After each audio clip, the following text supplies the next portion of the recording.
Good evening and a warm welcome to you all from everyone at London South East. Thank you for joining our Aquis Stock Exchange Special, a webinar featuring 4 of the best and brightest growth stocks on Aquis and showcasing what the exchange can do for small and medium-sized listed companies. For those of you who don't know me, I'm Donald Leggett, Head of Investor Relations at London South East, and I'm your host for this evening. We're delighted to be joined live by 5 CEOs. These include David Hampstead, the CEO of Samarkand Group, Richard Poulden, the chairman at Valereum Blockchain, so we've got a little bit of crypto there for you, Geremy Thomas, executive chairman at Sativa Wellness Group, some CBD, and Kevin Soltani, CEO at esports company Semper Fortis. What do we not have for you tonight? All introduced by the inimitable Alasdair Haynes, founder and CEO at the Aquis Stock Exchange. Aquis itself has a market cap of around 190 million in its own right, and it runs exchanges over Europe. Alasdair will fill you in on all that. But by way of a little bit of background, Next Exchange was acquired by Aquis in March 2020, and Aquis have been innovating ever since. The Aquis growth market is divided into 2 segments, Access and Apex.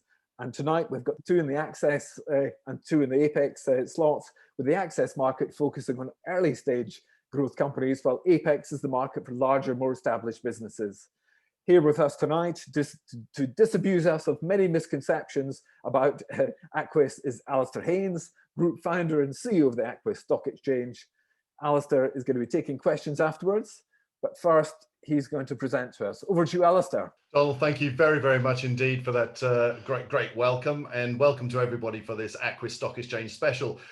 For those of you who don't know much about Aquis itself, I thought I would start off by showing you a little bit about Aquis Exchange Group, the PLC, and then we'll spend the rest of the evening talking about the Aquis Stock Exchange. Hopefully everybody can see that. I've now managed to share the screen.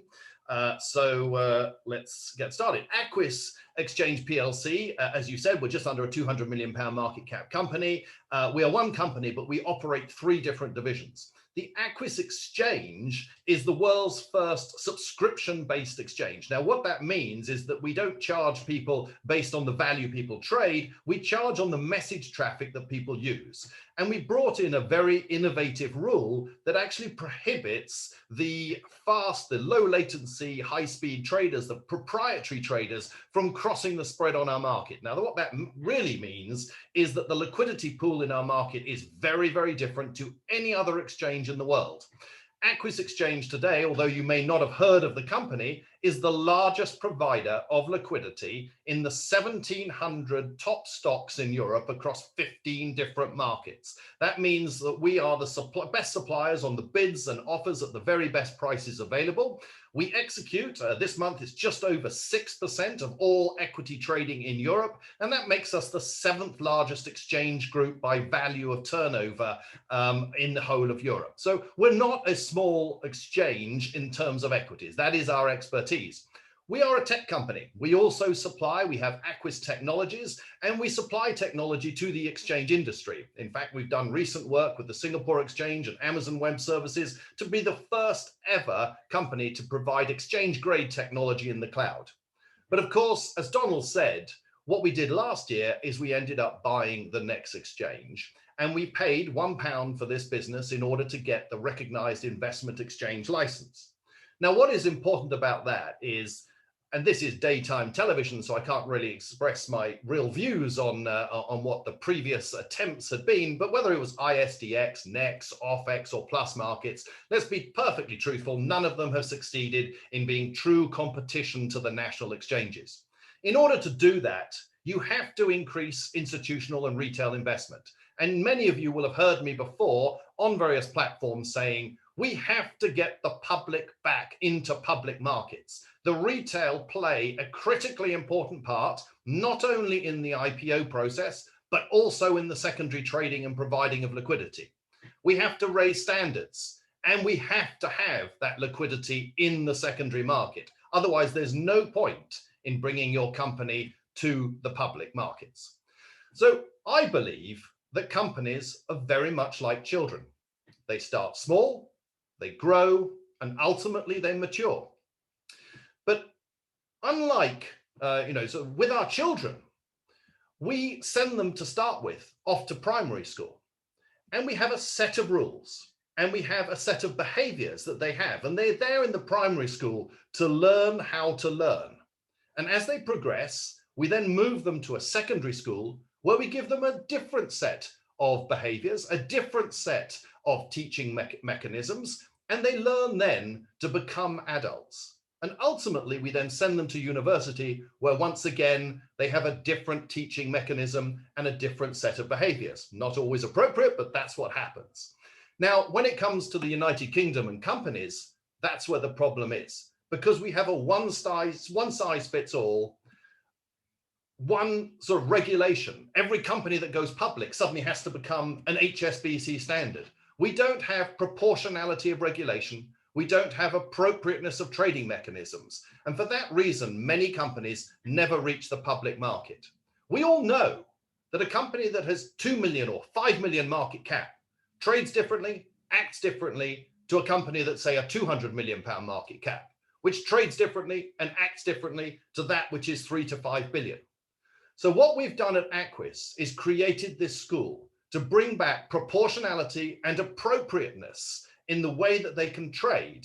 So in the access market, which Donald was talking about, this is for early stage companies that need to learn, just like in a primary school, learning how to be public companies. They don't have to sign up to a corporate governance code. So you're not necessarily going to see huge institutional investment in these companies. Some do, but not all.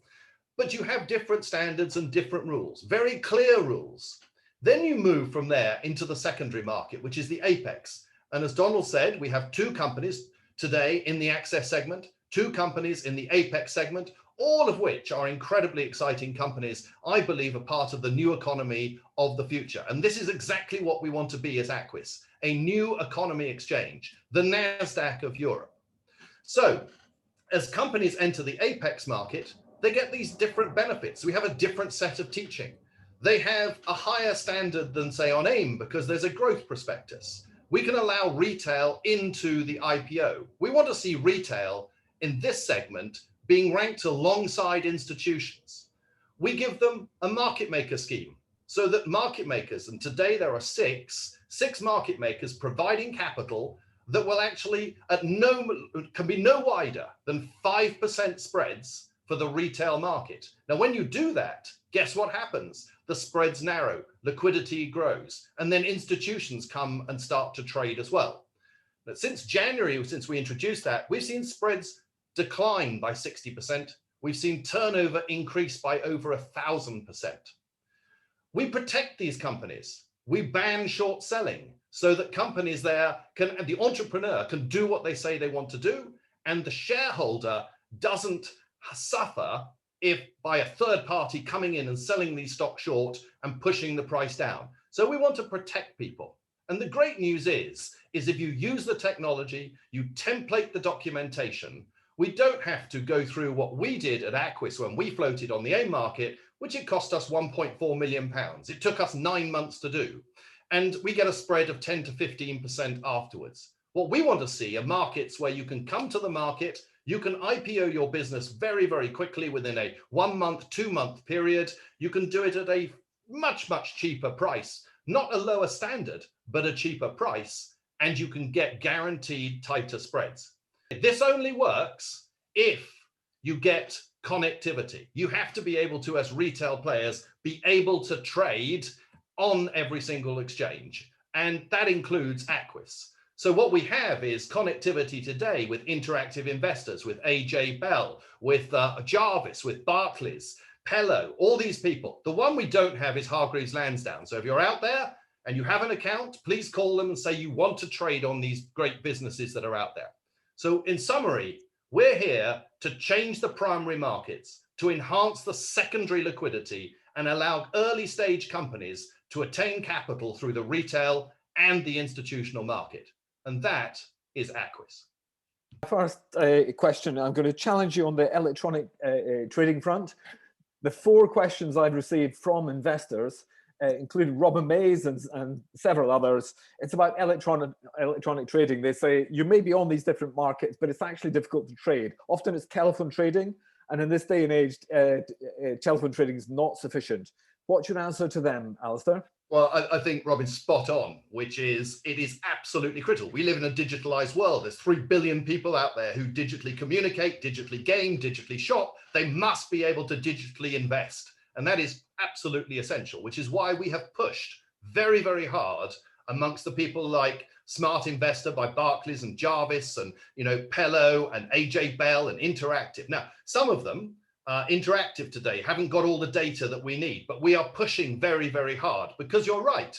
If we can get narrow spreads, if we can get liquidity, if we can get capital through the retail market and the wholesale, the institutional market, then we can grow a really competitive exchange. And it's in everybody's interest that we actually have true competition in the exchange world. So we are absolutely on that case. And we have, definitely have pushed a lot of people to do that. The example of that is, since this year, since the last 12 weeks, we've had 12 companies IPO. We've raised over 80 million pounds. We have 50 more companies this year in the pipeline. And we've seen these spreads collapse by 60%, and we've seen this turnover rise. Now, I don't want to sound arrogant, and that's only the start of it. But, it is the retail investor who will make a difference as to whether Aquis succeeds or fails. Now, in terms of your relationship with these different platforms, give us an insight into the discussions you've been having with them. Is it you being slow? Is it them being slow? Is nobody being slow? Is it hard to get the data? At London South East, we're data-based, and it's really tough dealing with data suppliers. Tell us all. Technology and sort of the allocation of resources for the technology. We are one of the leading technology providers to the exchange world. So, as a result, we put our technology straight in. The moment we bought Next, within 6 months, we had our technology up and running. The connectivity of that is pretty simple. However, there are things like Morningstar in data had to change things. Many of the individual brokers themselves had to make changes. But what is important is that each retail investor phones up and complains and says, I want to be able to trade in Semper Fortis. I want to trade in Samarkand Group. I want to trade in, Valereum. I want to trade in Sativa. Then they have to change. And that is exactly what happened. AJ Bell, in all honesty, didn't want to do this to start with, but they had so many calls, and so did Interactive, so did all of them. And that's why we know that Hargreaves Lansdown, which is the last of all of them, they will also change because it's pretty easy for investors. If you can't trade there, I've known a number of people at Hargreaves Lansdown who have moved their accounts simply because they couldn't trade on incredibly good stocks. Many of our stocks are up, very, very substantial amounts over the last few months. And, we think the investors ought to have that right. We dealt with ShareSoc, a survey. 82% of people who were interviewed by ShareSoc, this is hundreds of people, all said they want access to all markets. And that's exactly what people should have, access to all investment opportunities. I'm sure we're all right behind you there, Alasdair. Okay, nomads and institutions are shy of Aquis and prefer to put their clients to AIM. This is something I've heard lots of times. Is there any truth to it? Well, nomads get paid. I mean, this is one of the things, but we believe that we should have a relationship with the company and the advisor. And the nomad charges a lovely fee every month, every year, and may not actually have to do any business for that company. This has got to be a more efficient and better way. Yes, nomads will often put things towards or try and put things to AIM because they want a big fat fee. However, people need the choice. And I think when we get in front of a company and say what we can provide and what we can do at a cheaper cost, at a higher standard with greater liquidity, then actually many companies, which is why we have over 50 odd so far this year, and that's growing, and that's why many people are picking Aquis now. The size, just by the way, Apex stocks, they average 80 million market cap. The access stocks, even though the entry point is sub to 10 million, actually the average is pretty close to 13, 14 million today. Alasdair, thank you so much. That was very enlightening and that was terrific. And it's time for our first Aquis growth company of the evening. Samarkand is the cross-border e-commerce company dedicated to connecting Western brands with China, the world's largest e-commerce market. SMK was founded in 2016, and its mission remains to make Chinese e-commerce simple, accessible, and profitable for brands and retailers of all sizes. Samarkand currently has a market cap of around 92 million pounds, and the company raised 17 million pounds recently, with which it bought a UK health brand, it opened an office in Japan, and meanwhile sold a share stake in the business to a giant Chinese distributor. London South East is delighted to welcome the CEO of Samarkand Group, David Hampstead. Thank you, Donald, very much. Thanks for the warm introduction. And yeah, I'm very much looking forward to introducing the business to everyone this evening. I'm just going to share my screen now. Great. And it's good to see you, Alasdair. And thanks for the introduction, Donald. Yes, Samarkand Group, we actually started back towards the end of 2016. My business partner and I, Simon, we spent some time in China with a friend of ours who had been somewhat a pioneer of the cross-border e-commerce industry that was just starting to flourish around that time. He'd launched a very successful Australian health brand into the market through this route. And what he'd seen is there's a lot of demand, a lot of interest for European brands, but the European companies tended to struggle with the market a little bit more than their Asian counterparts.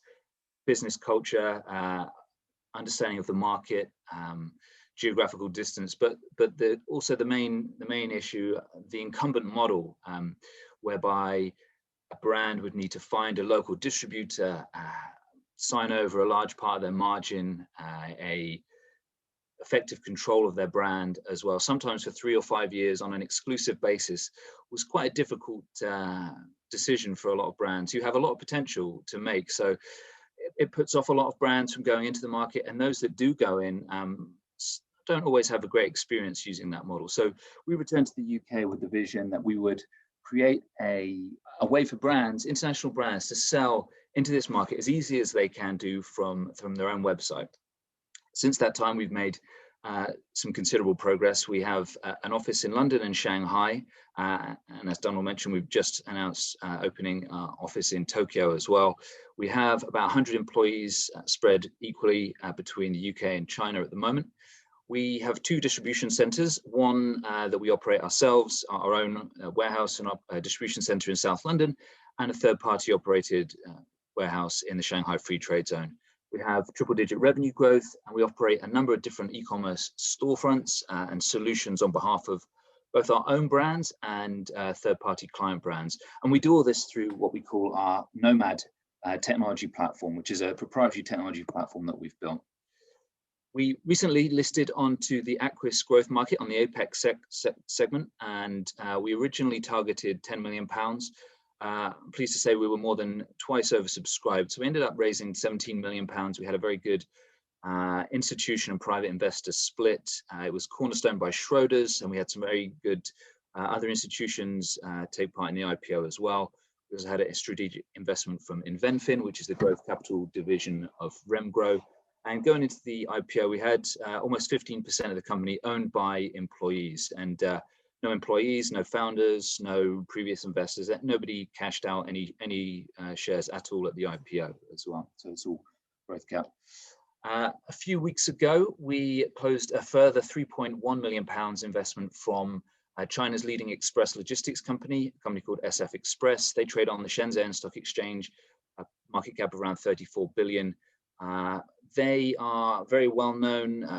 The DPD of China, I suppose, is one shorthand. If you're a Chinese consumer and you've ordered a product online, there's a good chance that SF Express will have delivered that for you. They employ well over 120,000 people in globally. We've been working together with them for some time in a commercial relationship, and then last year we created a joint solution using their second to none logistics network and our technology to roll kind of a joint solution out to merchants and larger enterprises in the West that want to enter this enormous e-commerce market that is China. In terms of size, it's if you take the next 10 e-commerce markets and combine them, that's still not the same size as China. It's a very large market, but it's a very complicated, it's a different ecosystem. There's no Amazon. Instead, there is local equivalents like Tmall and JD. There's very little penetration of Western payment methods, Visa, MasterCard, it's WeChat and Alipay. Social media is very different in terms of the technologies used, although the trends are familiar. There is no Facebook, Instagram, or Twitter. Delivery, when it comes to e-commerce delivery, DPD, FedEx, these kind of companies don't have anywhere near the same level of familiarity and penetration that that Chinese companies have. So it's a very complicated market for these brands to enter. And so what we've done is we've created a technology platform and a range of managed services that allows us to encapsulate all that cost, all that complexity, and provide it to our clients and use it on our own brands as well. We essentially break that down into three core solutions that we offer. The first is what we call Nomad Storefront. This is where we build and operate stores on behalf of our clients on the dominant e-commerce platforms in China, platforms like Tmall Global, which you could roughly equate to Amazon, Little Red Book, which is a bit like Instagram, but with much more mature e-commerce offering, a number of other e-commerce platforms where we are integrated. And the way this works is if a Chinese consumer purchases from any of these platforms, the orders will flow into our Nomad system, and we can fulfill those either from the UK, from our bonded warehouse in China, or if it's an Alibaba property, it would go from an Alibaba bonded warehouse where we've placed stock. So that's a great solution for brands that have the appetite and the budgets to open a dedicated store on a platform, one of the main platforms in China. There's lots of other brands that aren't at that stage yet. And for them, we have another solution, which we call Nomad Distribution. And this is where we're leveraging the power of the social commerce industry in China. Social commerce in China is not really like anything we have here yet in the West. It's exploded in recent years from $190 billion to $560 billion in 2 years. It's driven a lot by the popularity of apps such as Douyin. We kind of refer to that as TikTok in the West, WeChat, the near ubiquitous messaging app in China. And what that means is influencers, celebrities, key opinion leaders, like the lady in this video, can take our products, put them into her live streams, into her videos, into her social media posts, and then her fans and followers can purchase directly from these apps. Orders flow into our system, and again, we can fulfill from one of our warehouses, either here or in China. And this really opens up an enormous opportunity, both the technology that's integrated with these platforms, but also the managed service that we provide, reaching out to these influencers, managing these influencers, growing our influencer pool, providing them with the products and the information so that they can effectively sell. And that's great for a lot more brands. There's a whole addressable market of smaller, perhaps niche brands as well that would love to sell in China, but need to be able to take their first steps on a low cost, low friction basis. And for that, we've created a software as a service plugin called Nomad Checkout. This is works with Shopify and Magento and WooCommerce and other plugins on the way for Western merchants who want to use their own e-commerce infrastructure to take their first steps into the market. And the benefits for a Chinese consumer to shop on a brand's own website are obvious: better prices, a guaranteed authentic product, which is a big concern for Chinese consumers. But the barriers are also quite considerable. Facebook, Instagram, Google, Twitter, these are all blocked in China. So what happens is when a Western website is loading, most of them have these scripts and tags as part of the website, are getting blocked, and as a result, the sites load quite slowly or sometimes not at all. So that's the first barrier that the consumer has to overcome. Second, when they get to the checkout, they're presented with Western payment methods, MasterCard, Visa. People in China don't use these, less than 1%. So instead, WeChat and Alipay are the dominant payment methods. So if they manage to get to the checkout, they still can't actually pay. They get past that, then they're presented with Western payment delivery options. Obviously, most Western merchants use DHL or DPD, etc. These are not as familiar to Chinese consumers as the local equivalents like SF Express.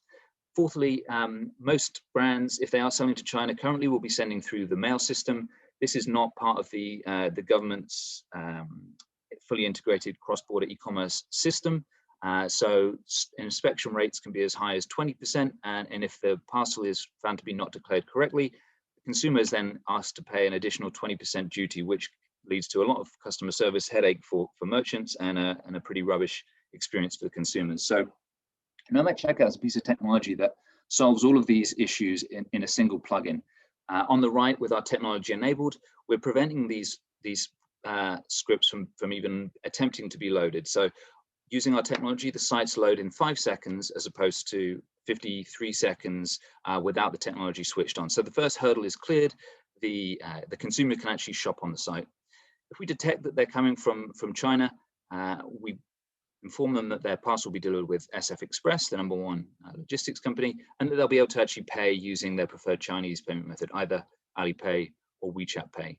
They can then shop the merchant site as they normally would, and when they get to the checkout, they'll see a Checkout for China button.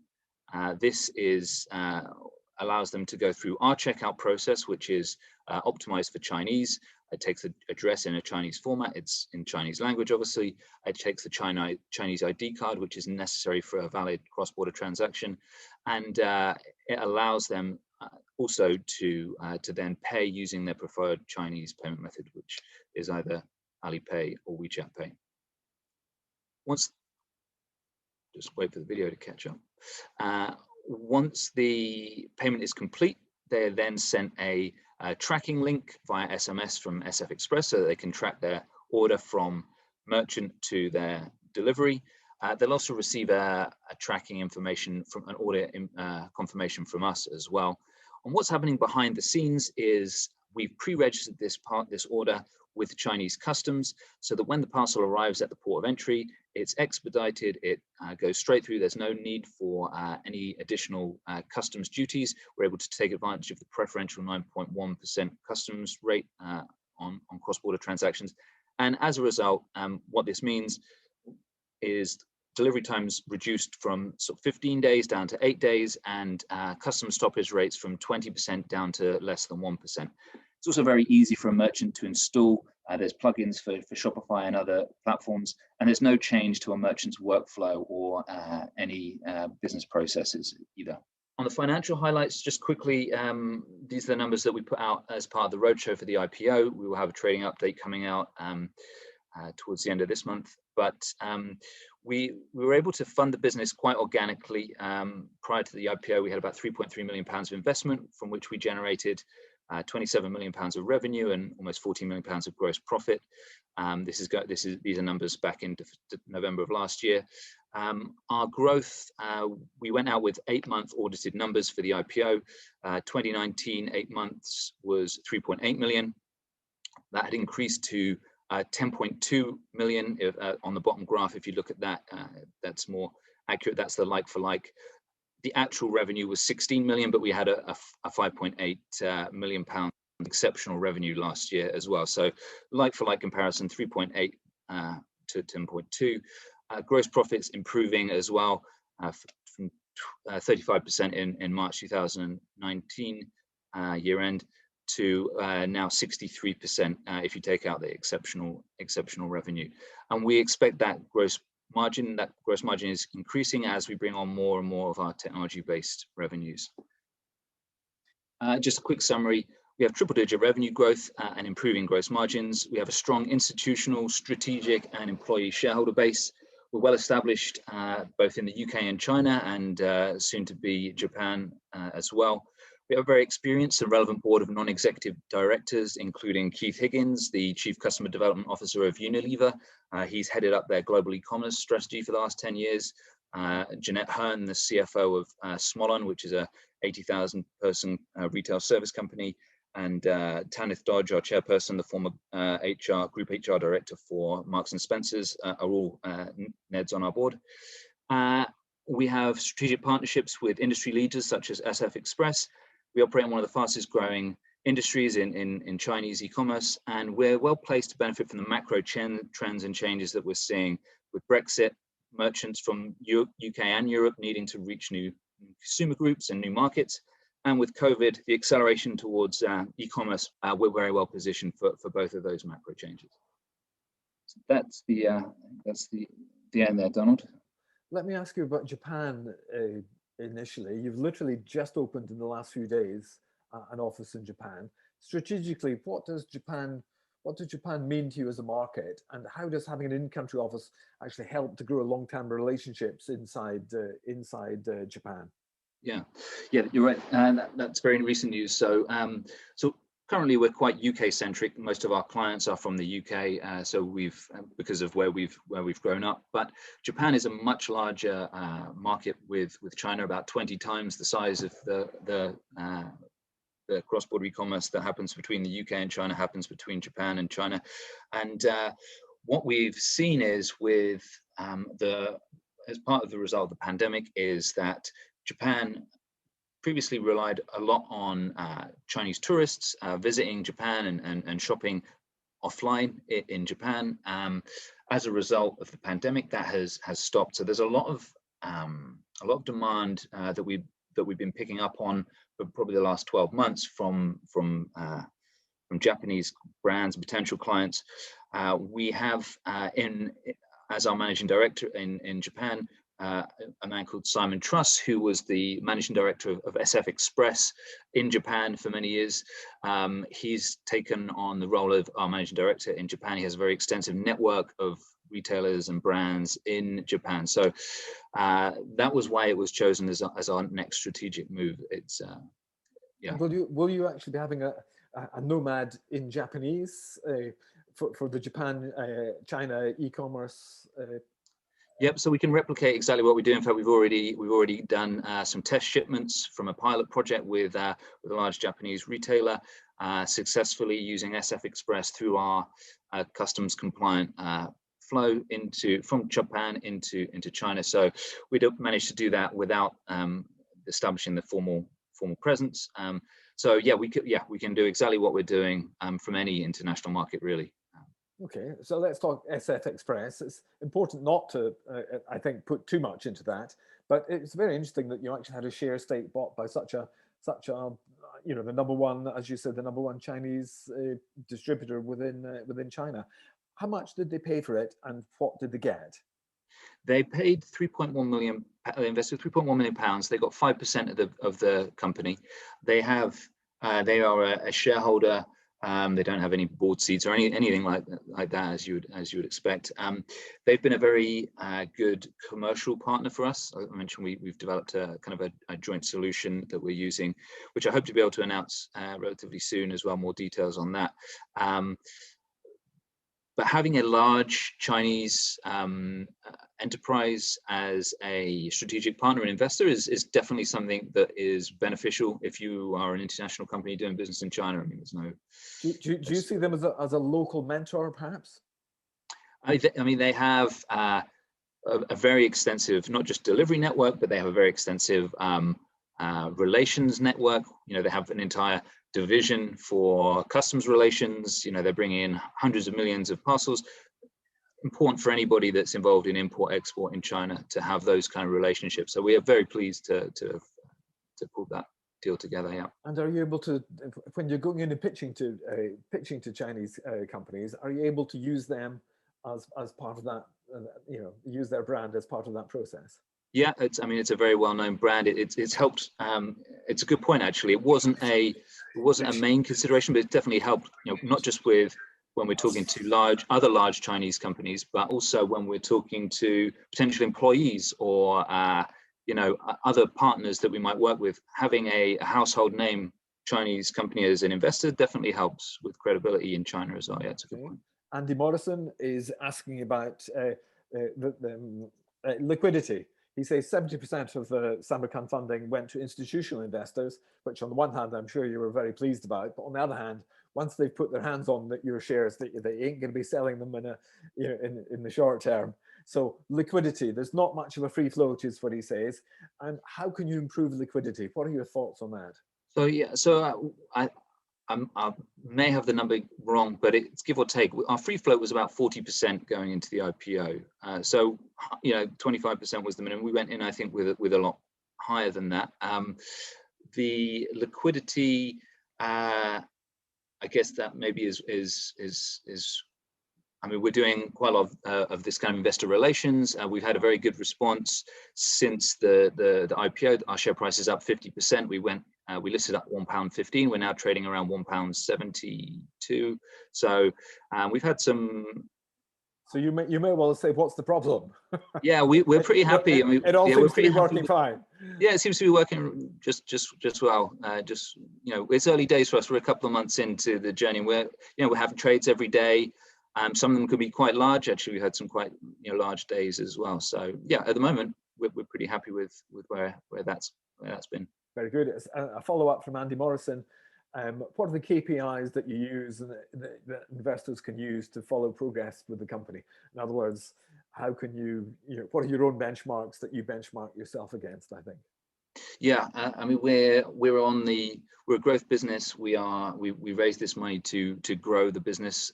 We're in a fast growth industry. We're more looking at top line revenue growth than we were actually profitable last year, but that's not our focus. We're really looking to invest for growth. So top line revenue is a key indicator for us. But not at the cost of gross profit. That's another key indicator. I think what you'll see is our gross profit number improving, our gross profit percentage improving, and that is an indicator that more and more of our technology, the high margin technology revenue, is coming on stream as planned. That's the two kind of top line. Great. Now my last question to you for the night. You raised 17 million. Some of it was spent on fertility and pregnancy nutritional products. Why is it a good time to be exporting quality nutritional branded products to China? Why do those go down so well in China? Whereas you might go, hey, it's just another branded nutritional product for babies. What's the problem? Yeah. Well, particularly with babies, anything that you ingest, anything you put on your skin, there is still a trust and credibility issue with a lot of domestic brands. That is improving, that is changing, but Western brands, especially in the health and beauty category, are seen as unadulterated, higher quality. So we own a digestive health supplement brand called ProBio7, which we launched into the Chinese market. It was a small brand. We acquired it when it was doing about 1.2 million pounds of sales in the UK at the end of 2017. 2018, we worked on the brand and we launched it into China in 2019. Revenue of that brand, we increased it to 3.5 million pounds in a relatively short space of time. 1.6 million of that has come from our China sales, within that 12 months of launching. So there's a big demand, there's a big growth opportunity. Our strategy is called buy in the West and build in the East. The fertility supplement brand that you mentioned there is a complementary brand. It's designed for supporting fertility. China is now the largest consumer of assisted reproductive therapy in the world. I don't know if you saw last week, they announced a 3-child policy. They have a real demographic time bomb on their hands that they're dealing with, and yes, these kind of health demographics. The population is in decline in China for the first time ever. Yeah, the population is now fallen below the low line. So we saw a big opportunity in everything we're doing. The data, the market intel, the sales channels we have in China. A real opportunity to kind of arbitrage brands from the West, do what we do with them, improve them, get them ready for the Chinese market, and then inject them into the system that we have in China. So that was continuation of that strategy. Great. David Hampstead, CEO of Samarkand Group. That was fantastic. Thank you so much. Thanks for the opportunity, Don. No, that was absolutely fantastic. It was such a pleasure to see people doing such go ahead things. Well, I think as a country, we need to find new trading partners, and China's are very welcoming, and Chinese consumers are very welcoming to not just British brands, but all international brands at the moment. So thank you so much, David. I'm going to say goodbye to you now. Our next Aquis listed company is Valereum Blockchain, a Gibraltar-based blockchain technology builder. It has just launched the Bridge, which is a non-fungible token securities platform, an NFT securities platform designed to link government-issued currency with the crypto world. VLRM has a market cap of 24 million and a busy London Southeast chat board. I was on it yesterday and there were 45 posts at the back end of the day. I'm delighted to welcome Valereum Blockchain Chairman Richard Poulden. Greetings, Richard. Thank you very much for having us on, and in particular, thank you to the audience out there who I can't see, but I wish I could, who have signed in this evening to listen to us all. What I'm going to do tonight is to talk you through what we announced recently, which is our NFT issue, which we're calling the Bridge, which is providing a bridge between fiat and crypto securities.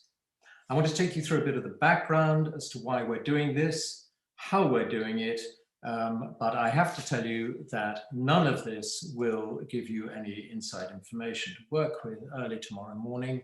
There we go. So there is the important information telling you that you can't take any of this seriously. Right. To begin with, I'd like you to look at the 10 largest stock exchanges in the world. Now, these are to a great extent closed silos. You've heard Alasdair talking about how Aquis is trying to change that. But if we look at this in terms of the availability of capitalization for investment, obviously the granddaddy in the whole system is the United States and New York. So basically, of the $80 trillion here, over half of that is located in New York. However, 22% of that is in China, in the Shanghai Stock Exchange, the Hong Kong Stock Exchange, which, yes, is part of China now, and the Shenzhen Exchange. So you have big blocks of money traded on the World Stock Exchange, and primarily these are traded separately. There is very little cross-fertilization of listing on multiple exchanges. If we now look at the next picture here, the crypto markets, compared to these exchanges, you have estimates of 2 to 3 trillion, but there are major fluctuations within that. The point is that if you put the crypto markets in that group of the top 10 exchanges, they would be the equivalent of the London Stock Exchange. So in terms of funding available to companies, I think it's important that none of us should ignore the availability of crypto. And one of the fundamental points here is that whilst there is interchangeability in the other exchanges where people can invest, there isn't really in crypto. I mean, most of the crypto trades are traded within the crypto universe. And if you want to exit that, it's not that easy. If you are a Bitcoin billionaire, you cannot immediately switch that into US dollars. If you want to borrow against the Bitcoin, Swiss banks that I've spoken to are asking for 600% to 800% loan to value. Now, what we are trying to do is to alter that. So we are planning to bridge the fiat and crypto markets. Now, it's very important to emphasize in this that we are a Gibraltar company, and any regulation of our activities in this area is thus governed by the Gibraltar Financial Services Commission. We've got a very good relationship with them. We have excellent lawyers in Gibraltar, Hassans, who operate internationally, and we are relying very much on the innovation in Gibraltar as a market in developing our products. You all know that, or if you don't, let me tell you, Vinay Gupta, the founder of Materium and one of the early founders of Ethereum, is the chairman of our advisory board. And what we are doing when we link the shares through an NFT is we are using something developed by Materium called the Materium Asset Passport. Now, this is a critical part of what we're doing. We will be issuing NFTs which are linked to a fixed amount of a single fiat security. So we could take, for example, 1,000 Valereum shares. Those securities will be held by a trustee, and ultimately the owner of the NFT can, if they want, claim the underlying shares at any time. Now, this is fundamentally different from the tokens that are out there already, claiming that they track securities on the fiat markets. You will see that there are tokens claiming to track Tesla and Apple, but they don't actually necessarily have a link to the underlying securities. Now, the point about Materium Asset Passport is that it ensures by going through a legal process that the underlying securities are definitely there. So if we take the system that we work through, let's take existing shares that we want to list on a crypto exchange. A broker can buy the shares in the market. Those are transferred to the Valereum trustee. They are then verified in the Materium Asset Passport, and the NFT is then issued and can be listed on a range of exchanges. Now, the purpose for a company in doing this is it improves the liquidity in the company's shares, something that Alasdair was talking about Aquis trying to do, and I thoroughly support this. It also helps drive the price, because in this situation, there will be shares taken out of the existing fiat market and put into the crypto world. We can also work in a situation where the company issues new shares. Those would be issued to the Valereum trustee. Again, they would be secured in the Materium Asset Passport. And again, the NFT will be listed on a crypto exchange. Then the proceeds can be returned to the company just as there would be in an ordinary placing. But in this situation, the company will be tapping the crypto markets rather than the fiat markets. Now, I think what's tremendously important here is that this enables crypto investors to trade fiat securities using crypto assets. And if you come back to what I mentioned earlier, where I said that the Swiss banks are asking for the 600 to 800% loan to value, this is extremely useful if you hold your fiat currency, cryptocurrency, where you can buy crypto securities that could be pledged with a bank, where they will treat them, I believe, as the same as if those were held in a fiat stock market. The blockchain exchanges operate 24/7 across the jurisdictions. And critically, the critical difference that we have here is that the Materium Asset Passport proves the existence of the underlying securities. So once that NFT is out there and issued, it could be traded many, many times, but always throughout that process, the owner will be clear from the trades on the blockchain, and it will be possible for the owner, subject to money laundering regulations, to claim the fiat securities directly. So that is the summary of what we've announced. And that is the project that we are launching in the coming weeks. So I know that there are a lot of questions out there. So Donald, I have deliberately pulled this into a fairly short time frame so that I can focus on picking up on the questions that we've got there. You've already answered this, I suspect. You said there is no news in this. You said at the top of your preamble. It's an elaboration on the RNS that we announced.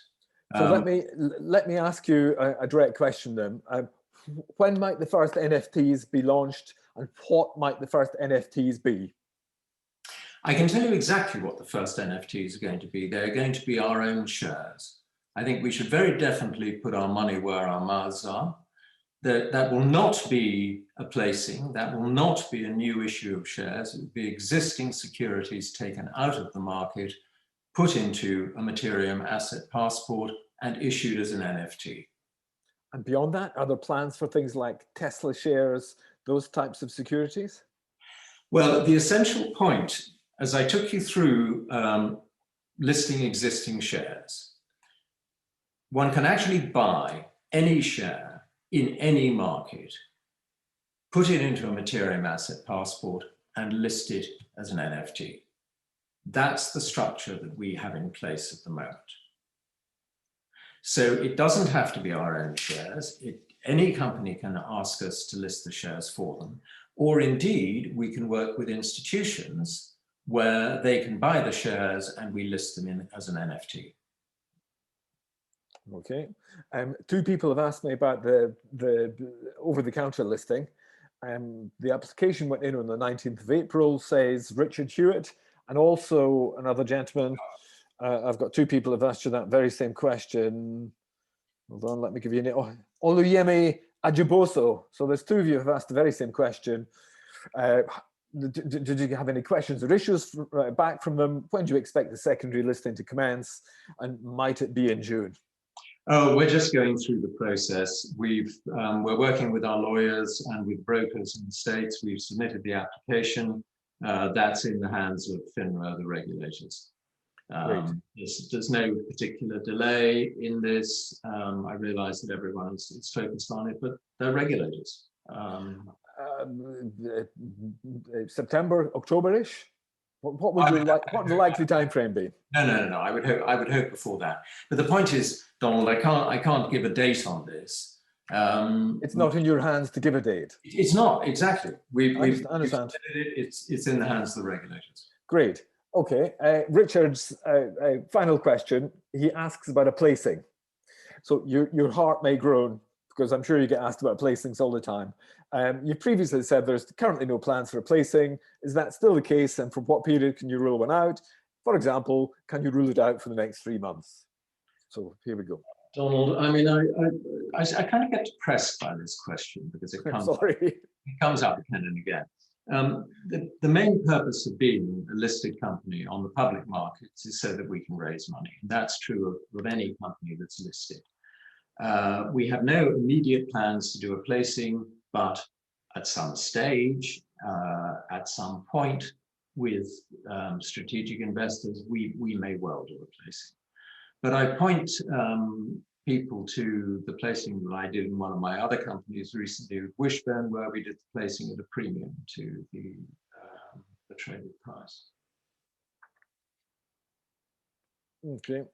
Here we go. Olumi Ajiboso again. So he asks if you could illuminate the association between Valereum and Materium, Vinay Gupta's company. So what's the is there a legal linkage between the two of you, or do you have an informal arrangement? No, there are agreements between the companies about working together. Vinay Gupta is an old friend of mine. I've known him for many years. He's on our advisory board at Valereum. He has an interest in Valereum, as indeed I have an interest in Materium. But there is, beyond that, I'm not sure how many other links we could put in place. We could exchange shares. We might do that in the future. But I think the punchline for Oluyemi is, what happens if Materium is acquired by someone else? I think that's where he's getting at. Oh, I see, yes. In terms of the technology that we've developed, we have the rights to that technology. Oh, good answer. Materium is a component part of that. Oh, interesting. Very good. Who do you anticipate, this is one for me, who do you anticipate the users of the bridge to be? Who will be using this wonderful mechanism that you've created? It will range from companies wanting to tap the crypto market for more liquidity, companies wanting to tap the crypto exchanges for investment. It will also, as it develops, enable somebody sitting at his computer in Shenzhen to buy Nigerian listed debt. At the moment, that's virtually impossible. So it will actually, as this develops, it will introduce more liquidity into the world markets. This could be quite revolutionary. Is that how you see it? No, I see it as very revolutionary, Donald. Not You wouldn't be here tonight, of course, Richard, if it wasn't on the very revolutionary list. Absolutely, very revolutionary. That's why you got the party invite. Okay, you have previously said that you see the Valereum share price is undervalued in terms of what the underlying assets.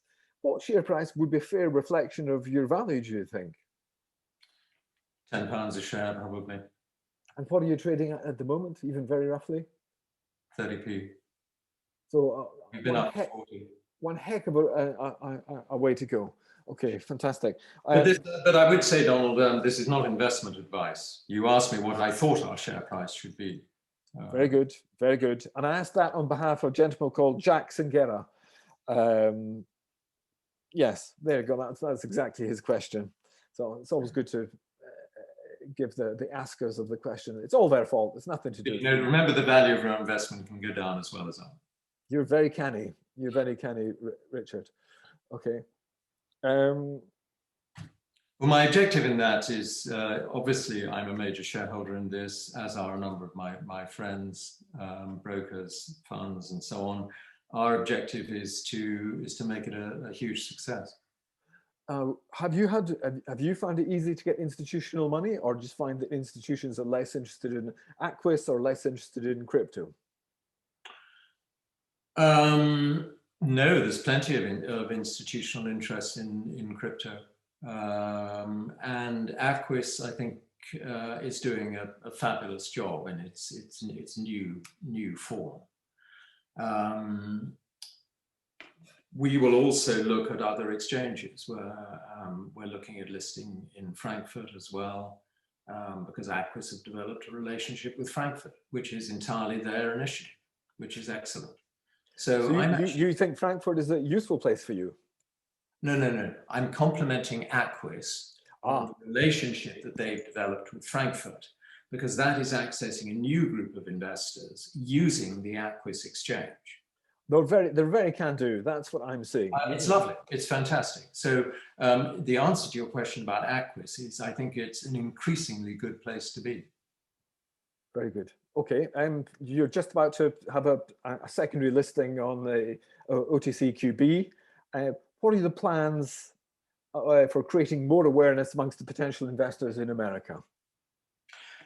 We have got plans for doing that. We obviously have our lawyers there, we have brokers, and we also have IR and PR, which will be focused on the United States as soon as we are listed. Okay. What's the question you are most asked that you thoroughly enjoy answering? This is my last question to you. Answer the question you actually enjoy answering. What is the best question that you get asked and you really, and it illustrates and gives clarity to what you guys are about in Gibraltar? The best question, I think, is one that I've been asked by a number of brokers: is how can we get involved? How can people get involved then? How can we be part of this? How can we join in? How can we help? How can we invest? So I know that's more than one question, but normally they come together. That's absolutely the best question, and I love being asked them. Very good. Okay, Richard, you're the chairman of Valereum Blockchain. Thank you so much for joining us tonight. And next up, it's Sativa Wellness Group. Sativa is a vertically integrated medicinal cannabis life science company operating in the UK and in Europe. SWEL has world-class extraction, formulation and laboratory testing capabilities, and has established itself as a globally trusted source of compliant, premium, wholesale and retail CBD brands. The group core is a wellness portfolio to which a sanitizer range and an expanding network of UK COVID-19 testing clinics has just been added. To tell us more, here's Executive Chairman Geremy Thomas. Over to you, Geremy. Hello, good evening, and thank you for providing this opportunity to talk about Sativa Wellness Group. Well done. Okay, so I'm going to tell you about Sativa Wellness Group. A bit of history. We joined the Next Exchange back in 2018, and we were happily here in London for a couple of years, and we recently pulled off a reverse takeover of a Canadian listed company called Still Canna, which has meant that we are now, our main list is in Canada, and we have dual listings here in London, in Frankfurt, and in the States. So I'm happy to tell you a bit about the business. If we can have the next slide, please. We have 3 business units. We have our CBD business, which I'm going to tell you about. We have our laboratory business, called VitaVista, and we have our wellness business, which encompasses 34 clinics around the country. So to start with, let's talk about CBD, which is our next slide. We have a production facility in Poland, in Eastern Europe, where we take biomass for the hemp plant. So CBD is a cannabinoid, and there are over 100 cannabinoids, including THC, which is the sort of famous ingredient in cannabis for recreational use in North America. We're not in that business, we're in the CBD business. So we take raw biomass in Poland, and we manufacture the building blocks for products that we sell here in the UK and across Europe. So in the UK, we have product manufacturing. So we take the building blocks that we create in Eastern Europe, bring it over to the UK, and we create products ranging, you can see on the slide there, from topical oils through to balms, through to soft gel tablets. And why we do this is that the CBD product itself is becoming more and more popular with consumers. So there are three main areas of benefit that we can refer to. One is pain management, the other is anxiety management, and the third is to help with sleep conditions. And those are three big areas of the wellness industry that attract a lot of interest and attention. So we make the raw ingredients, we bottle and manufacture in the UK. We have brands that we distribute. You may have seen our brands in WH Smith's on the UK High Street. We also do white labeling for other players in the UK CBD and European CBD business. We make products for them, brand under their own brands. And we wholesale our products around Europe. So quality is everything in a new industry like CBD. So one of the first things we did and invested in was our own laboratory business. So we have a laboratory here in the UK called VitaVista, which tests our own products, but also tests the products for our competitors in the UK and European market. We have facilities, lab facilities here in the UK. We also have a lab in Poland, so we can offer this facility, this service across Europe. And that is a big part of the future for our business, is to take a high road in terms of quality and to demonstrate that to our regulators and our consumers. So with that in mind, we do research, and we have partners in King's College London who help us. They take our products and they then test them, and we recently announced a research paper that they have that we've sponsored with them, and we will continue to support their efforts to provide evidence of efficacy for our products for the wider marketplace. The regulations around CBD are changing. So today we are part of a process that the Food Standards Agency have introduced. It's called Novel Foods Approval, and we have submitted a range of our products for that approval. And I think that will make a big difference to our market and our prospects as the regulators get to grip with what has been a grey market for our CBD products. The next slide talks a bit more about our wellness business, because CBD is obviously all about making people feel better. In response to the recent pandemic, we repurposed 2 of our CBD retail stores when the pandemic started. They've had to close, and we turned them into COVID testing clinics. So we had one in Bath and one in Bristol, which are 2 stores. And last December, it became obvious that they were this was a very busy environment. So we put resource into growing that side of the business. We now have 34 clinics around the country, and counter to popular belief, a lot of people are traveling at this time, and to do so they need a PCR test, which is something that a service that we're providing, and this is producing a significant revenue stream. We see the wellness testing business going forward is a big part of our company's activities, and we're moving the company from PCR testing into blood testing.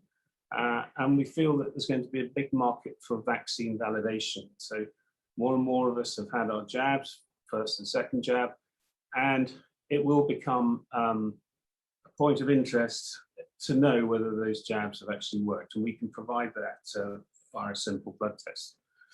So the three areas that we have, to repeat it, are the CBD, manufacturing, distribution, branding, and sales. We have a web presence through our Good Body brands. We have our laboratory and research business, which underpins the quality journey that we put forward to our customers. And we have our wellness testing business, which currently is very busy doing PCR testing, but is moving into blood testing for vaccine validation and for general wellness. So that, in a short and snappy way, is a description of Sativa Wellness Group. Let's just jump in with a question from Peter Higgins, who we also know as a friend of London South East, and his online tag is Conkers3. So I hope you're watching and listening, Peter. Your subsidiary Good Body Botanicals was recently listed on the UK government website, offering 2- and 8-day quarantine tests for travellers returning to the UK. This offers a significant opportunity for the 30 COVID testing clinics which you have. Could this opportunity be further enhanced during the summer because of the sheer number of holidaymakers choosing to holiday abroad? Sure, absolutely, but we haven't exactly been having a stream of good news on that front at the moment, because we did have one green list country that we were doing tests for people going to Portugal, but that was has been stopped this week. But it's very interesting, because I think the mass tourism market is not where we're focused. We're focused on business travellers who pay a premium price for a premium service. So we can take your PCR swab test and we can get it to a lab.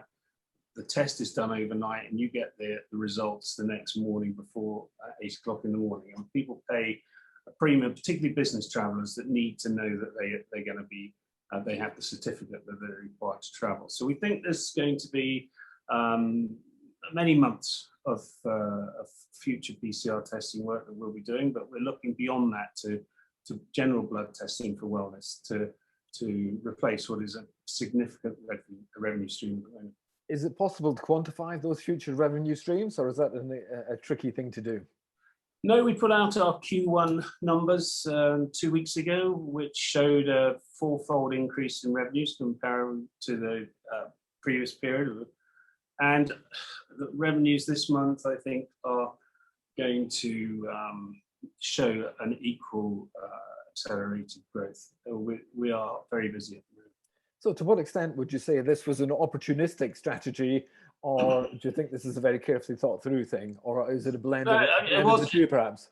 It was definitely opportunistic. We saw, for what we talked about earlier, WH Smith's, we were due to be in 130 of their retail travel stores. Pandemic came along. They closed all but 30 of them. CBD sales were threatened by that and other restrictions in our CBD market. We had a manufacturing facility here, so we decided to go into hand sanitizers with cannabinoid content. That went extremely well. We became very busy supplying restaurant groups.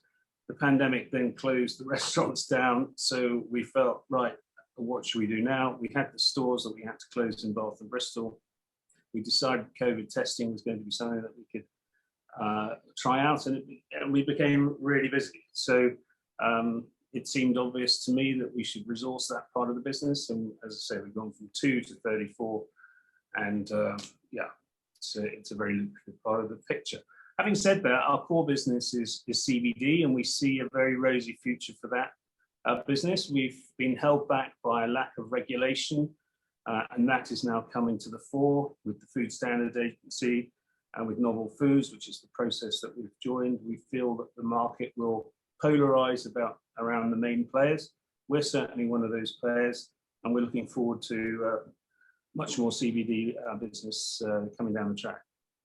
Okay, now let me take you to Alan Whitehead, who has asked a number of different questions, and I'll chuck out some of them and I'll ask others. Alan Whitehead and Mark Poirier ask, I'd like to ask Geremy about the commercial deal that was struck with Dragonfly. What does that consist of, and what has happened to our share of the Romanian plant? Okay, so as we reversed into Stilcana, this Canadian business, and we did so for strategic reasons and financial reasons. The strategic reason was that it took our story from buying raw ingredients from elsewhere to making them ourselves, and that gave us a lot of control in our supply chain, backed with our own laboratory testing facilities. We felt this was the way the industry was going. Financially, we were attracted to the cash resources in Stilcana, so the reverse takeover gave us access to that cash. With that cash and with those enhanced assets came a dispute that that company Stilcana had with Dragonfly. One of our key targets was to deal with that dispute as soon as we took control. We had, Stilcana had two facilities, one in Poland, one in Romania, but had a 50% shareholding in the one in Romania. We have now passed that back to Dragonfly in return for cash and product supply. So it was something that had to be sorted out, happy to sort it out moving forward. Okay, how much cash was involved? And is the relationship smoothed over and all sorted now, Geremy? Dragonfly are buying product from us now. Yeah. So whilst they get their act together in Romania, because it was a non-functioning asset, they are an ongoing customer for us and for our Polish business. So yeah. Fantastic. Okay, that's a very good answer. Yes, and Alan Whitehead, he just described it as a quite brilliant survival strategy. So the way that you've transmogrified your shops into clinics, he's giving you a big thumbs up there. But he's noting that there are other people listing and other people coming into that marketplace now, and he says, Alan says, I have complete faith in Geremy and the team.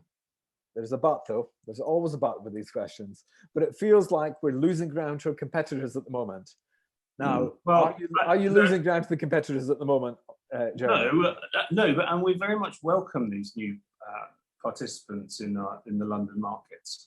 And the last four of them, or three of them, have gone off spectacularly with links to David Beckham, links to Snoop Dogg, and they've generated huge market caps compared to our own. Now, either they are genuinely worth a lot more than us, or the market isn't recognizing what we have.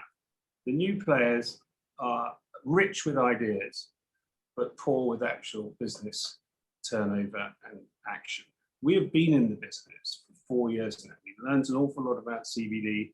We know how to market it. We know the pitfalls of spending too much money trying to sell it. We're looking forward to improving conditions for our CBD business. And we feel that we should, the market should value us in a different way. So when a new company comes into the market with an idea to execute in the future and is valued at 100 million, it makes us at 20 million look attractive. So yes, it's good that they're here. Fantastic. Now there's a gentleman called Victor Seabird who's asked about 20 questions rolled into one. So on the hoof, I'm going to try and... No, this is good. No, we like questions. Oh, we do like questions. This is quite convoluted. The easy bit is, which countries are next in Europe? Where might you expand to? Well, we have certainly Poland, because we have a presence there. So we'll be marketing our products directly to Polish consumers via the web, and then we will be picking off France, Germany, Spain, and Italy. And we have a program, and you'll see announcements as we take our product offering directly to consumers in those countries. And we see ourselves as a pan-European player. Do CBD products have the same level of acceptance in all different countries in Europe, or are some keener on CBD than others? Germany is a very active market for CBD. France has recently changed their legal attitude to CBD. I think all markets, including the UK, are opening up to the product, and they're doing that because it works. People derive benefit from taking CBD. I think we have a strategy of maintaining the highest quality and proving that journey from seed to shelf. And I think that product journey and that the new regulatory environment will help CBD move forward, the CBD market move forward. But in the UK, we're set to go from 300 million to 600 million. I mean, it's a big growth opportunity, and we're certainly positioned well to take advantage of that. Okay, and how much of that 300 to 600 million, how much of that 600 million do you see yourself as being earmarked for Sativa?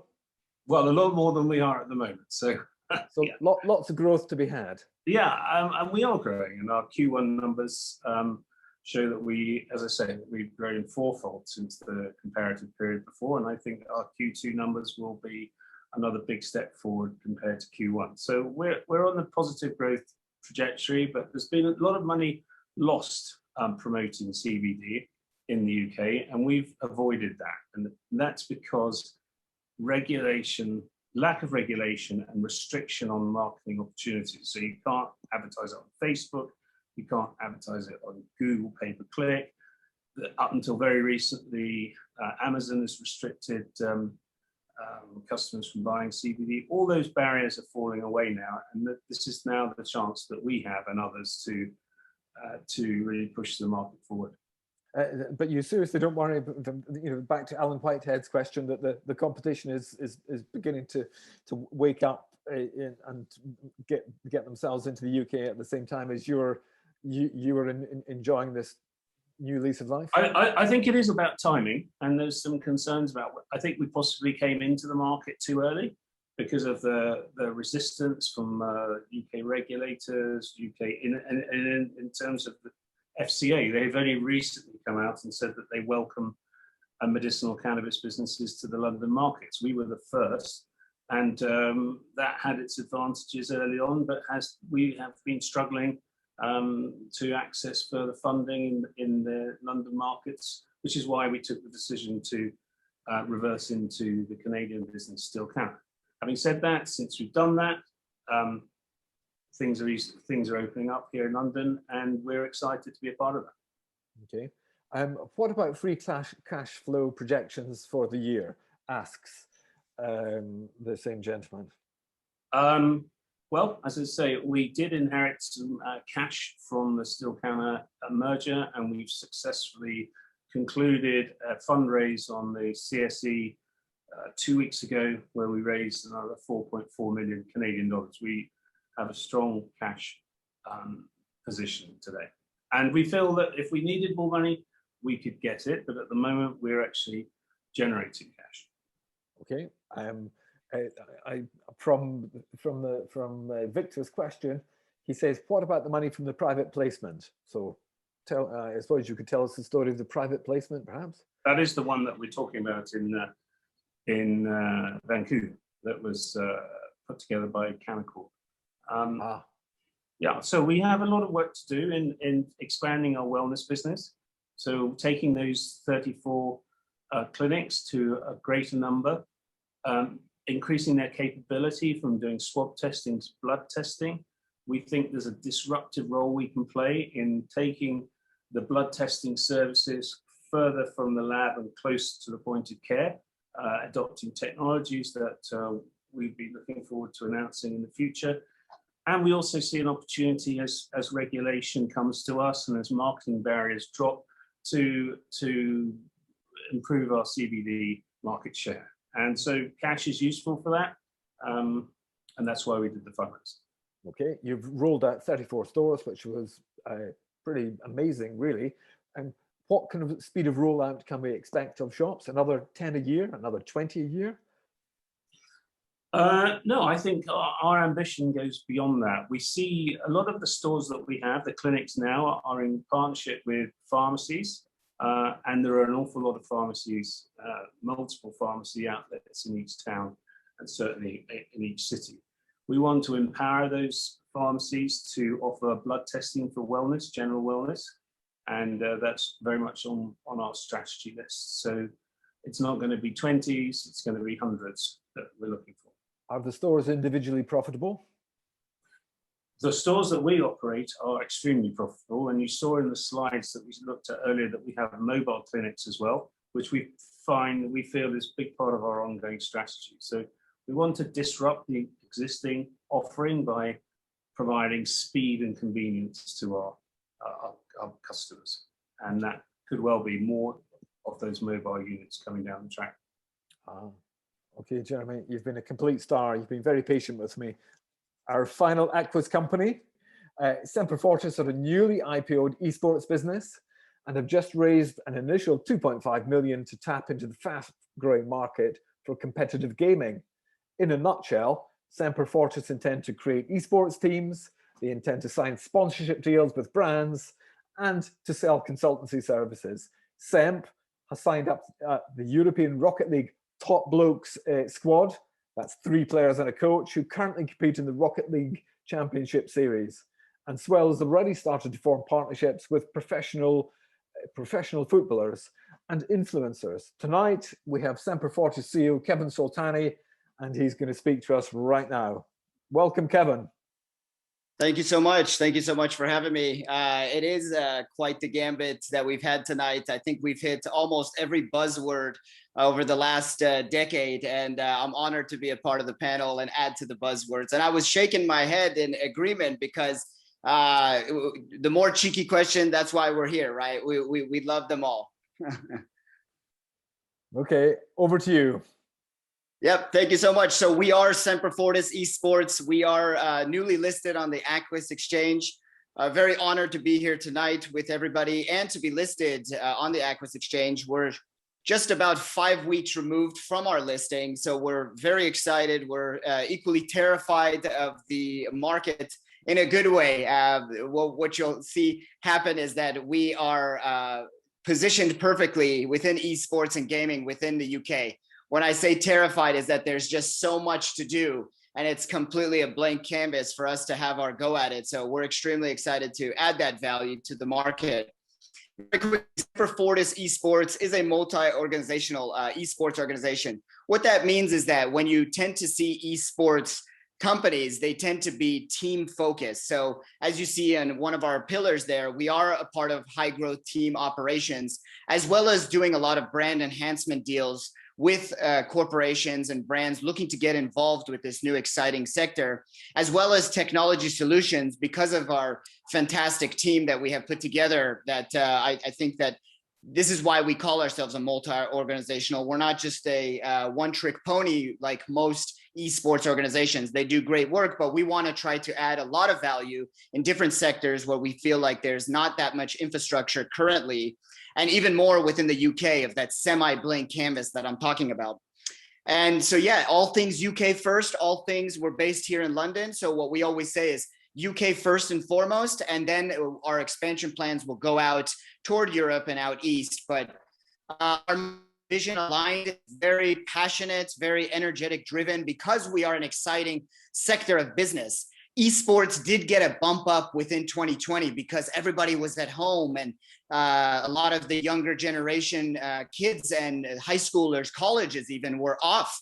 And so streaming, not just Netflix streaming like what you think, but streaming, gaming streaming became, took a really large bump up. And what we like to say is in the industry, we took about a 7 to 8 year chunk out of our business growth, and which added value to every company within the industry. So our mission is to create unique gaming experiences through our teams, as I mentioned, our immersive content, which is the brands, and our technologies, which I'll get to in a little bit.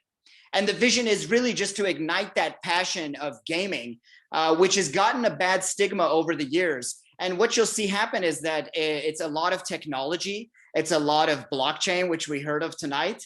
It's a lot of development and engineering, which is going to create a future generation of very skilled laborers, very highly skilled technical children that are playing these games, that are building buildings, they're constructing worlds, and they're coding. It's not just shooting in blood anymore. And so gaming has taken a different kind of approach within its new state and what we would like to do within gaming as well.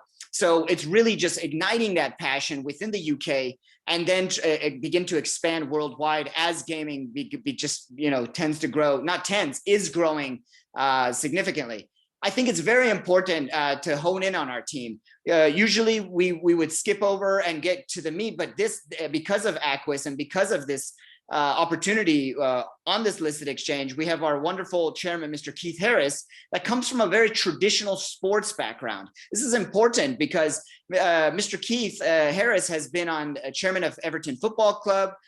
He's been involved with Wembley Stadium and as well as the English Premier Leagues, the different leagues involved there in the in very executive memberships. So you can see how if someone's jumping, and a lot of superstars are jumping from traditional sports into more digital assets such as esports and digital gaming, it's extremely exciting, and the worlds work one for one. Myself and Jassim come from the esports background where we've owned and operated many teams before, done some great work in the industry over the last 5 years. Mr. Max Deely is our wonderful finance director, comes from a very corporate background. And to round it off, our legend, Mr. Nolan Bushnell, the founder and creator of Atari. Yes, the original Atari, 1970s, 50 some years ago, which I hope everybody on this call, whether you're young or old enough to have remembered that it was the beginning of gaming. It was the Genesis chapter of gaming. So he has gotten the title of Godfather in gaming. So we do have the Godfather of gaming on an esports company, which again should show you the astronomical growth within esports, moving from the very analog to what we call digital now. It's always been digital, right? Atari, Pong, these arcade games, they've always been digital. But what we like to call, this is the analog to digital moment where traditional sports, such as the EPL, such as the NBA, are trying to grab assets within esports. I'm just going to go over some charts about the growth because that is the story of esports, is its hyper growth. This number has doubled in its current state by the end of this year. And these numbers have all at least tripled within the UK, except for that gross value added. All of the others have nearly tripled. And I get excited about that fourth one right there in the jobs, because the more jobs you create, the more skilled laborers, because these are not unskilled jobs. These are highly skilled engineering, coding based jobs. So if we can add more to that, I think we'd be doing some great things here in the UK. Some more beautiful stats to look at within the esports hypergrowth, but I'll draw your attention to that third panel and that second fact of 100 million plus viewers. This was in 2019, which was the last physical event that happened pretty much around the world. Even the Olympics got postponed. And why I say that is because esports was going to have a big part of the Olympics pre-ceremonies, but that 100 million viewers, that was a live viewership for the World Championship of the largest game within esports. So esports is not like the NBA where they just play basketball. Esports can represent shooting games to running games to sports games to building games. And so it's very exciting to have one of our sports break the 100+ million mark. And as you can see, the Super Bowl that very same year couldn't beat it. So it became third right after the UEFA Champions League, the League of Legends World Championships, and then the Super Bowl. So we're already cracking a lot of the traditional statistics that people might look at this and say, wow, I really had no idea how large the industry was. So that's the point of all these stats, is to show its hyper growth. These are some statistics within the COVID situation. COVID made a very big impact to gaming. We did get a boost up, and I'll draw your attention to that 28 rounded up billion hours watched. That is B with a billion hours watched. Yes, your children, your brothers, your next door neighbors have all watched some form of esports. It's been on the BBC, it's been on ESPN, it's been on Al Jazeera, some of the largest networks in the world. And they were going to put it a part of the pre-ceremony for the Olympics, but things have changed, obviously, with the postponement. Very quickly, I'm going to run you through what we do as a company and what we're going to be focusing on in the future. Gaming is at our core. professional gaming is esports. Professional competitive gaming is officially esports. So we have a team that we've purchased and we'll get to in the next slide.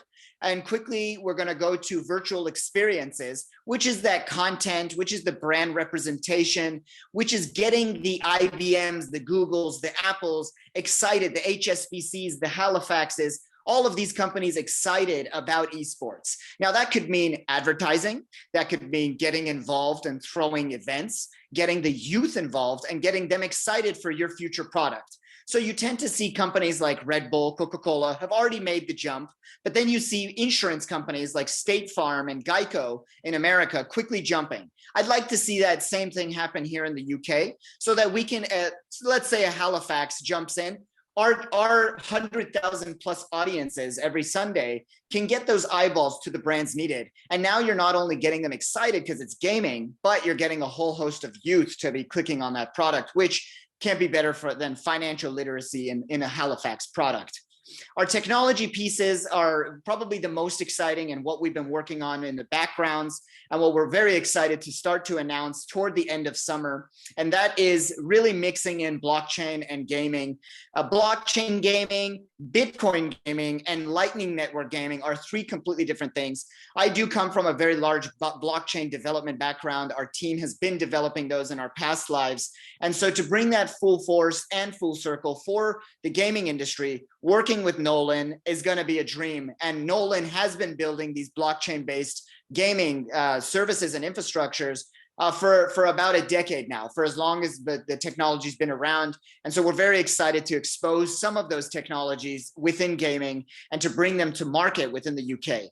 So get ready for some of our blockchain technology products that we're working on. And tokenization is a very big thing within esports and gaming. And we're very excited to try to bring that again to our audience, to our fans, and really give products that are they're not here in the UK. We might have some competition worldwide, but again, we are a UK-based company and we'd like to bring the fans in the UK some more infrastructures to have some fun with. And why not add a bit of layer of technology, which is for security, KYC purposes, and all things of better engagement for fans when money is involved. Not only are our teams going to be doing the traditional things such as merchandising, brand collaborations, digital distribution, but a management and operations side of it is very important. In our very first season, the top blokes have ranked 3rd in Europe, 6th in the world. We do get a little chuckle out of our name. We are the top blokes. And we took the team over, and ever since we've been just shooting toward the moon.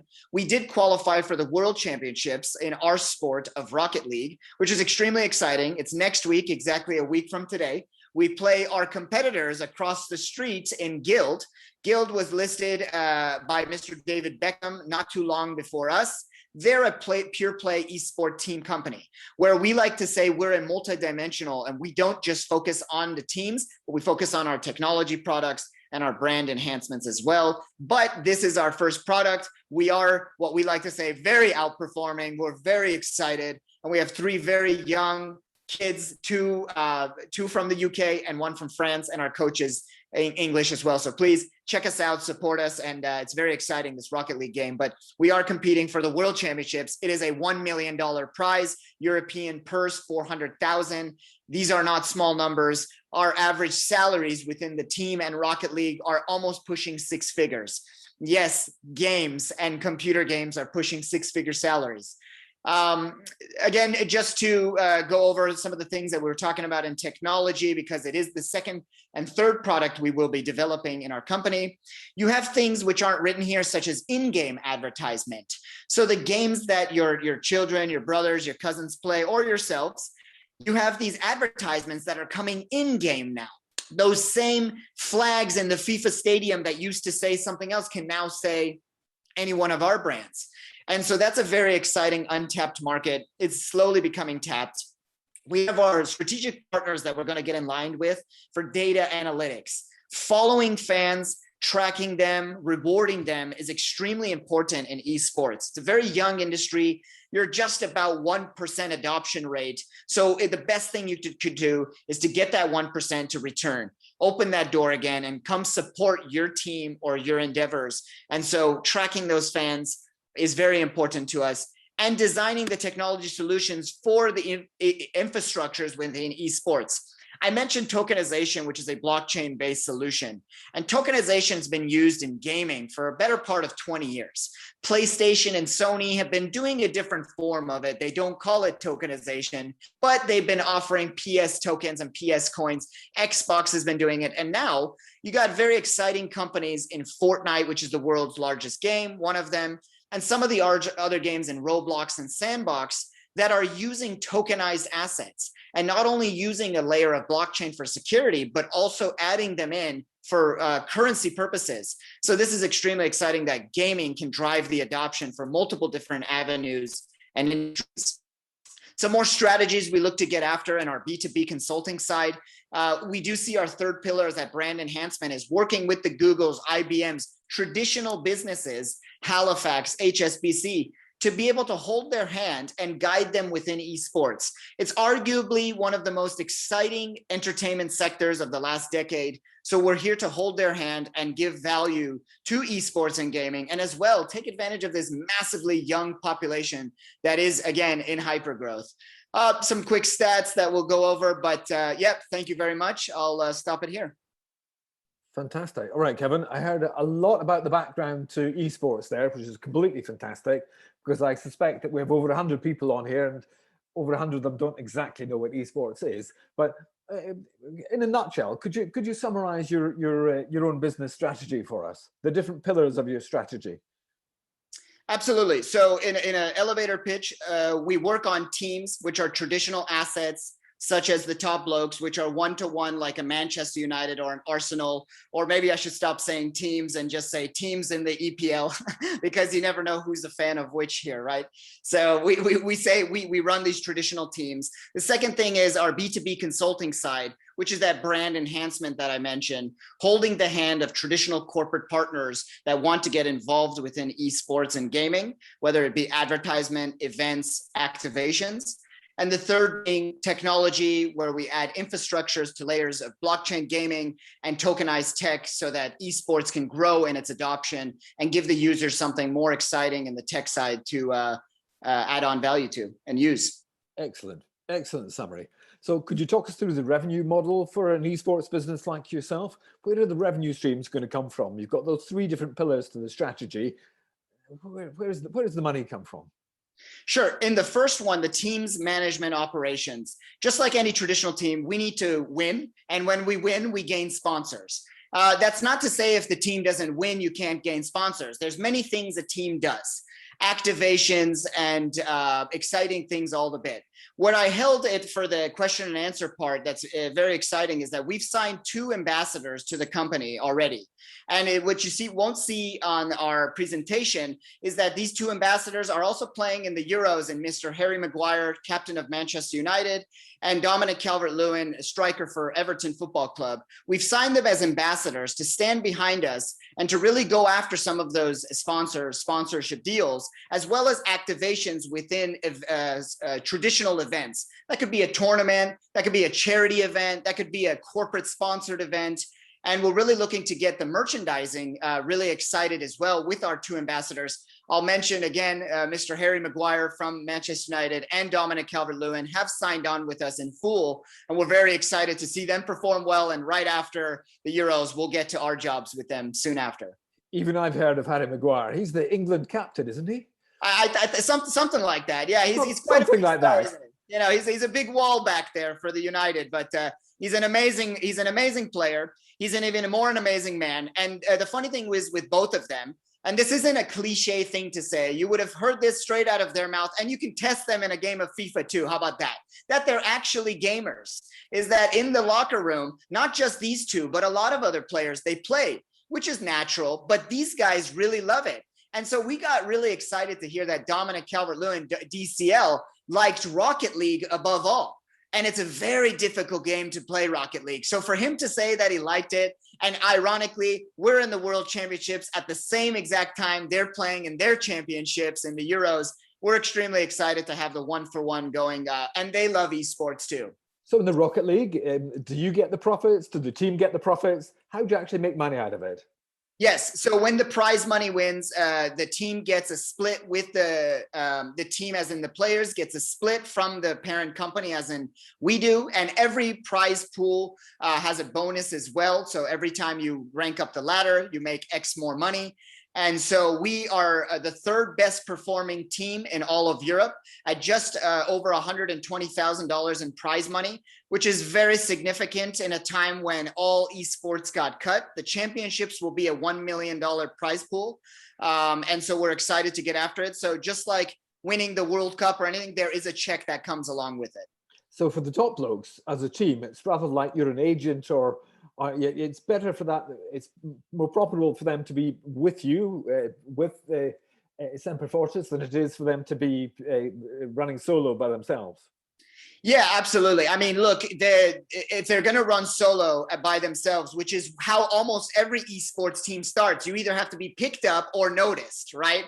So it's like the academy of any of these football clubs. But yes, once you're picked up, the advantages are plenty, because now you have the support. So we have a mental coach, we have a nutritionist, short of having a chef because of the COVID times, we have a nutritionist write down everything that they should be eating. We have a physiotherapist that meets with them. I did mention mental coach. And so these are things that are one for one with any of the EPL teams that we're very familiar with in traditional sports. We need to take care of them. And how the company continues to make money outside of just winning championships is activations. So when we throw a tournament like the Top Blokes Classic, which we're going to be doing over the summer, or doing activations with some of the brands that I mentioned before, to try to do anything from financial literacy seminars, getting people excited about products such as HSBC in Halifax, so that they can have our name on our jersey, which is another revenue stream for teams as well. Okay, how competitive is that marketplace? It sounds pretty competitive. And how do you, as Semper Fortis, how do you differentiate yourself in this space?